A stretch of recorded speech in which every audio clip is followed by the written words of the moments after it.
అందరికీ నమస్తే అండి. భారత్ పాకిస్తాన్ మధ్య యుద్ధ సన్నాహాలు గంట గంటకు మరింతగా ఉద్రిక్తతలు పెంచుతున్నాయన్నమాట.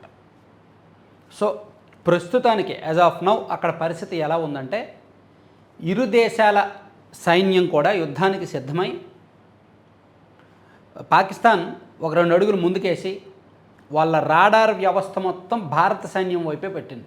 అంటే వీళ్ళు ఎక్కడ దాడి చేస్తారు, వీళ్ళ కదలికలు ఎలా ఉన్నాయి, సరిహద్దుల్లో వీళ్ళు ఏం చేస్తున్నారు అనే దాని మీద పూర్తిగా దృష్టి పెట్టిందనమాట.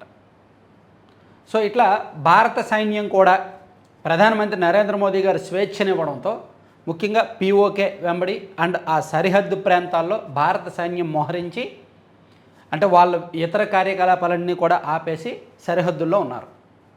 యుద్ధం అయితే జరగడం లేదు, కానీ ఎనీ టైం ఏ క్షణమైనా వీళ్ళు గుర్తించిన ఉగ్రవాద శిబిరాల మీద దాడులకు తెగబడే అవకాశాలు అయితే ఉన్నాయి.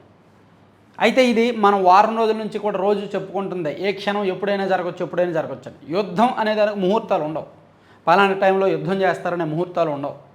వాళ్ళందరూ భేటీ అయ్యి ఒక నిర్ణయం తీసుకుంటారు, ఎస్ ఇది రైట్ టైం, వాళ్ళకి వాళ్ళు డిసైడ్ అవుతారు. అది స్పాంటేనియస్గా తీసుకోవాల్సిన నిర్ణయాలు కొన్ని ఉంటాయన్నమాట.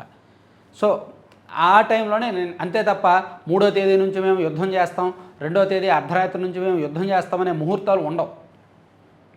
ప్రత్యర్థి కదలికలను బట్టి, ప్రత్యర్థి అప్రమత్తతను బట్టి, ప్రత్యర్థి చేసుకున్న ఏర్పాట్లను బట్టి యుద్ధానికి సంబంధించిన ఈ ప్రక్రియ అంతా జరుగుద్ది. సో దీనిలో భాగంగా ప్రస్తుతానికి పాకిస్తాన్ సైనికులను మోహరించింది, భారతదేశం సైనికులను మోహరించింది. పాకిస్తాన్ వాళ్ళ రాడార్ వ్యవస్థ మొత్తం భారతీయ సైనికుల మీద పెట్టింది, ప్లస్ వీళ్ళు కూడా అలాగే వాళ్ళు జలాంతర్గాములు నౌకాదళాలను సిద్ధం చేశారు, వీళ్ళు జలాంతర్గాములు నౌకాదళాలను సిద్ధం చేశారు. ఇట్లా ఒక ఏర్పాట్లు అయితే జరుగుతున్నాయి. అయితే ఈ ఉద్రిక్తతను తగ్గించడానికి ప్రపంచ దేశాలు కూడా ముందుకు వచ్చాయి. మొదటి 4-5 రోజులు పెద్దగా అంతగా రెస్పాండ్ అవ్వని నిన్న అమెరికా విదేశాంగ శాఖ మంత్రి మార్కో రూబియో మన భారత విదేశాంగ శాఖ మంత్రి జయశంకర్ గారితోనూ అండ్ పాకిస్తాన్ విదేశాంగ శాఖ మంత్రితోనూ మాట్లాడారు. దౌత్యపరంగా చర్చలతో శాంతివంతంగా చర్చించుకోండి, మాట్లాడుకొని పరిష్కరించుకోండి, యుద్ధానికి దిగొద్దు. మీ 2 దేశాలు యుద్ధానికి దిగితే అది పెనుముప్పు వైపు దారితీస్తుంది, అది విషాదం వైపు దారితీస్తుంది, 2 దేశాలకు నష్టమే అని చెప్పింది. సో భారతదేశం మన విదేశాంగ శాఖ మంత్రి ఆయనకు చెప్పాల్సినవి చెప్పేశారు. పహల్గామ్ దాడి, అక్కడ ఉగ్రవాద శిబిరాల గుర్తింపు, వాళ్ళకు పాకిస్తాన్ రక్షణ ఇస్తున్న తీరు, ఇదంతా కూడా చెప్పారనమాట. సో మేము చేయాల్సినవి మేము చేస్తాము, మేము ఇంకెవరు చెప్పినా వినం అనే టైప్లో ఇండియా వైఖరి ఉంది. ఆల్రెడీ 25 దేశాల ప్రతినిధులకు భారతదేశం నుంచి సంకేతాలు వెళ్ళాయి. ఈవెన్ ఆఫ్ఘనిస్తాన్తో కూడా మాట్లాడింది భారతదేశం. వాళ్ళు ఆఫ్ఘనిస్తాన్ వాళ్ళతో అక్కడ తాలిబాన్ ప్రభుత్వంతో కూడా మాట్లాడారు, సహకారం కోరారు. యుద్ధం అంటూ వస్తే మీరు అటువైపు నుంచి అటాక్ చేయడానికి మాకు సహకరించండి అని. అట్లా వాళ్ళు కూడా భారత్కి అండగా నిలవడానికి, సపోర్ట్ చేయడానికి వాళ్ళు కూడా ముందుకు వచ్చారనమాట. ఒక్క చైనా తప్ప మిగిలిన దేశాలన్నీ కూడా భారత్ వైపు సపోర్ట్ ఇవ్వడానికి ప్రాథమికంగా అంగీకరించినట్టుగా చెప్తున్నారు. అయితే ఇక్కడ ఇంకొన్ని పరిణామాలు మనం చెప్పుకోవాలి. ఐక్యరాజ్య సమితి కూడా తలదోచడం, మరోవైపు పాకిస్తాన్ కూడా అప్రమత్తంగా ఉండడం, వాళ్ళు ఎనీ టైం దాడి చేస్తారు, మేము కూడా ప్రతిదాడి చేయడానికి సిద్ధంగా ఉన్నాం అని చెప్పడం, ఇవన్నీ కూడా చకచకా జరుగుతున్నాయి. సో ఇక్కడ సరిహద్దు ప్రాంతాల్లోని ముఖ్యంగా పరగ్వాల్ సెక్టర్, జమ్మూ జిల్లాలోని పరగ్వాల్ sector and Sunderbani and Nowshera ప్రాంతాల్లో, రాజౌరి జిల్లా అంట ఇది. సో ఈ ప్రాంతాల్లో పాకిస్తాన్ సైన్యం మళ్ళీ నిన్న కాల్పులు జరిపింది. సో వరుసగా 6 రోజుల నుంచి పాకిస్తాన్ వాళ్ళు కాల్పులు జరుపుతూనే ఉన్నారు సరిహద్దు ప్రాంతాల్లో. సో అది ఒక రకంగా కవ్వింపు అనుకోవచ్చు. వీళ్ళు కూడా, భారతీయ సైనికులు కూడా ఎదురుదాడి చేస్తున్నారు. ఇట్లా యుద్ధానికి సంబంధించి కీలకమైన సంఘటనలు వన్ బై వన్ జరుగుతూ వస్తున్నాయి. సో ఎప్పుడు ఏం జరుగుద్దా అనేది అయితే మాత్రం ఉత్కంఠగానే ఉంది. అంతిమంగా చెప్పాల్సిందైతే ఒకటే, పాకిస్తాన్ ఉగ్రవాదులను రక్షిస్తోంది, భారతదేశం, భారతీయ సైన్యం ఉగ్రవాదులను మట్టుబెట్టాలనుకుంటోంది. పాకిస్తాన్తో యుద్ధం మేము కోరుకోవడం లేదు, ఉగ్రవాదులతోనే మాకు యుద్ధం, ఉగ్రవాదులతోనే మేము లేకుండా చేస్తాం, వాళ్ళ వల్ల మాకు ముప్పు ఉంది, మా దేశానికి ముప్పు ఉంది అనేదే భారతదేశం ఇదన్నమాట. సో ఇట్లా దీనికి సంబంధించి చకచక జరుగుతున్నాయి. సో దీనిలో మనం అసలు యుద్ధానికి సంబంధించిన పరిస్థితులు ఒకసారి చూసుకుంటే, పాకిస్తాన్ వాళ్ళేమో ఆరోపణలు చేశారు 24 నుంచి 36 గంటల్లో భారతదేశం మా మీద దాడి చేసే అవకాశం ఉంది, మేము రెడీగా ఉన్నాము అని.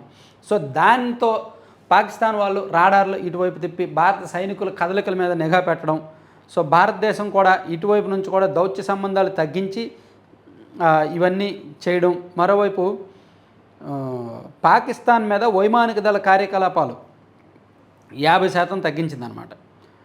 సో రాడార్ వ్యవస్థలను ఇటు తీసుకొచ్చింది. ఇంకా అన్నిటికీ మించి పాకిస్తాన్ని అష్టదిగ్బంధనం చేసే ప్రయత్నంలో భారతదేశం ఉంది. అంటే ఆర్థిక యుద్ధం, ఈ యుద్ధం కేవలం అక్కడ సైనికులు కాల్చుకోవడంతోనే కాదు, ఆ ఒక్కటే కాదు, పాకిస్తాన్ని ఒంటరిని చేయాలి. వాళ్ళు ఆల్రెడీ ఆర్థిక మాంద్యంతో చిక్కుకుంటున్నారు, మరింత ఆర్థిక సంక్షోభంలోకి నెట్టాలి. ఆ దేశాన్ని ఉక్కిరిబిక్కిరి చేసేయాలి. ఆ దేశంలో సాధారణ జనజీవనం మీద ప్రభావం పడాలి, యుద్ధం ప్రభావం పడాలి. యుద్ధం అంటూ వస్తే అలాగే దిగాలి అని ఇండియా సన్నద్ధమవుతోంది. అందుకే పాకిస్తాన్తో వాణిజ్య ఒప్పందాలు ఉన్న ఇతర దేశాలతో మాట్లాడి మీరు ఎగుమతులు ఆపేయండి, ఎగుమతులు తగ్గించండి, ఆ దేశానికి మీరేమీ కూడా పంపించొద్దు, అలాగే ఆ దేశానికి ఆర్థిక సహకారం చేయొద్దు, ఆ దేశానికి అప్పు ఇవ్వద్దు అని భారతదేశం ఇతర దేశాలతో సంప్రదింపులు జరుపుతోంది. ఇవి కనుక సక్సెస్ అయితే పాకిస్తాన్ మీద ముప్పేట దాడి, అష్టదిగ్బంధనం చేసినట్టే.